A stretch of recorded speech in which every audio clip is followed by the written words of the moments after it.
નમસ્કાર મિત્રો નવા સંગઠન જાહેર થવામાં ભાજપ અને કોંગ્રેસમાં વિલંબ કેમ? ભાજપ અને કોંગ્રેસનું કોકડું ક્યાં ગૂંચવાયું? આ વિશે વિગતવાર વાત કરીએ. સૌપ્રથમ વાત કરીએ ભારતીય જનતા પાર્ટીની. ભાજપે નવા પ્રદેશ પ્રમુખ પદે જગદીશ વિશ્વકર્માની નિમણૂક કરી છે. જગદીશ વિશ્વકર્માને નવા પ્રદેશ પ્રમુખ બનીએ 1.5 મહિના જેટલો સમય વીતી ચૂક્યો છે. જગદીશ વિશ્વકર્માને પ્રદેશ પ્રમુખ બનાવ્યા બાદ ભાજપે મોટા ફેરફાર સાથે મંત્રીમંડળમાં વિસ્તરણ કરી નાખ્યું અને આ મંત્રીમંડળમાં કેટલાક નેતાઓનું પત્તું કપાયું છે, જેના કારણે ભાજપના ધારાસભ્યોમાં એ રોષની લાગણી છે, કેટલાક ધારાસભ્યોમાં નારાજગી છે, કેટલાક ધારાસભ્યોમાં અસંતોષની લાગણી છે, જેનું પરિણામ પણ આપણે જોયું.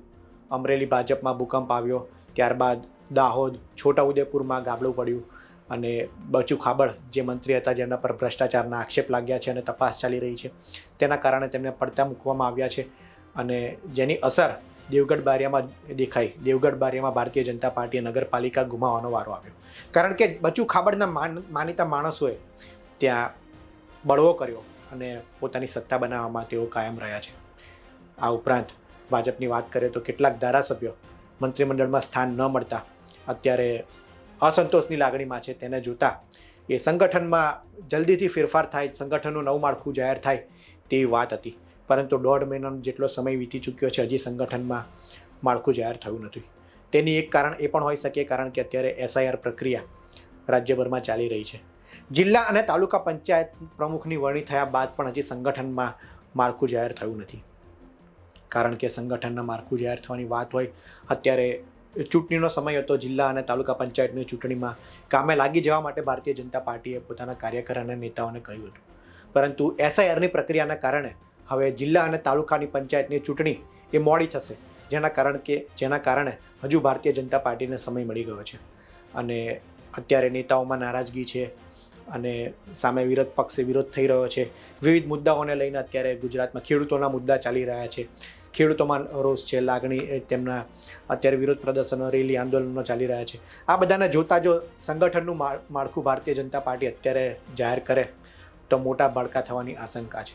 તેને જોતાં અત્યારે ભારતીય જનતા પાર્ટી વિચારી રહી છે, સમય લઈ રહી છે, કોને સ્થાન આપવું, કોને પ્રભારી મંત્રી બનાવવા જેવા તમામ હોદ્દાને લઈને અત્યારે વિચારવાનો તેમની પાસે સમય છે. આ ઉપરાંત મવડી મંડળના નેતાઓ એ અત્યારે અન્ય કામોમાં પણ વ્યસ્ત છે એવું ભારતીય જનતા પાર્ટીના સૂત્રો તરફથી કહેવામાં આવ્યું છે, જેના કારણે અત્યારે નામની ચર્ચા એ ચાલી રહી છે અને ટૂંક સમયમાં જ આ નવા સંગઠનની જાહેરાત થશે તેવું ભાજપનું કહેવું છે. ત્યારે વાત કરીએ અત્યારે વિવિધ મુદ્દા અત્યારે જે ચાલી રહ્યા છે તેના કારણે કોને સ્થાન આપવું તે તો એક ચર્ચાનો મુદ્દો છે જ. આ ઉપરાંત એ ચૂંટણી, જિલ્લા પંચાયતની અને તાલુકા પંચાયતની ચૂંટણીના સમીકરણોને ધ્યાનમાં રાખીને પણ આ સંગઠનમાં સ્થાન એ નેતાઓને, કાર્યકરોને મળી શકે છે. આ વાત થઈ ભારતીય જનતા પાર્ટીની. વાત કરીએ કોંગ્રેસની તો કોંગ્રેસના પણ નવા પ્રદેશ પ્રમુખ અમિત ચાવડા બન્યા, જેને 4 મહિના જેટલો સમય વીતી ચૂક્યો છે. જુલાઈ મહિનામાં તેઓ કોંગ્રેસના નવા પ્રદેશ અધ્યક્ષ બન્યા હતા અને ત્યારબાદ ઓક્ટોબરમાં નવું કોંગ્રેસનું માળખું સંગઠનનું જાહેર થાય તેવી વાત હતી અને સપ્ટેમ્બર સુધીમાં અમિત ચાવડા એ રાજ્યના અલગ અલગ વિસ્તારમાં પ્રવાસ કરે તેવો કાર્યક્રમ હતો. પરંતુ કોંગ્રેસમાં પણ અત્યારે સંગઠનનું માળખું અવઢળની સ્થિતિમાં છે. કોંગ્રેસે પણ જિલ્લા અને તાલુકા પંચાયતના પ્રમુખના નામ જાહેર કરી દીધા છે, પરંતુ સંગઠનનું માળખું હજુ જાહેર કર્યું નથી. જેનું એક કારણ એવું પણ છે, કોંગ્રેસ એ નવા નેતાઓને તક આપવા માગે છે, પરંતુ કોણ કેવું કામ કરી શકે તેને લઈને હજી અવઢવની સ્થિતિમાં છે. કોઈ નવા નેતાને તક આપવામાં આવે તો તે સારું કામ કરી શકશે કે કેમ તે પણ અત્યારે નેતાઓ વિચારી રહ્યા છે, કારણ કે કોંગ્રેસની વાત કરીએ તો કોંગ્રેસ અત્યારે કપરી સ્થિતિમાં છે.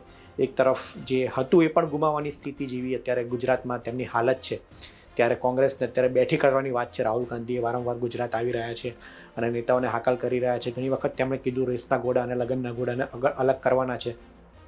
ત્યારે સંગઠનના માળખાને લઈને હજુ તેઓ અવઢળની સ્થિતિમાં છે. આ પ્રશ્નનો મુદ્દો હજી અટકેલો છે. ત્યારે કોંગ્રેસ તરફથી પણ એવું કહેવામાં આવી રહ્યું છે કે ટૂંક સમયમાં કોંગ્રેસ પણ એ નવા સંગઠનની જાહેરાત કરશે. ત્યારે કોંગ્રેસની વાત કરીએ તો કોંગ્રેસમાં પણ જાતિગત સમીકરણોને ધ્યાને રાખીને અને આગામી ચૂંટણીમાં જિલ્લા અને તાલુકા પંચાયતની ચૂંટણીને ધ્યાને રાખીને આ સમગ્ર પ્રક્રિયા અને સંગઠનમાં કોને સ્થાન આપવું તે નક્કી કરવામાં આવી શકે છે.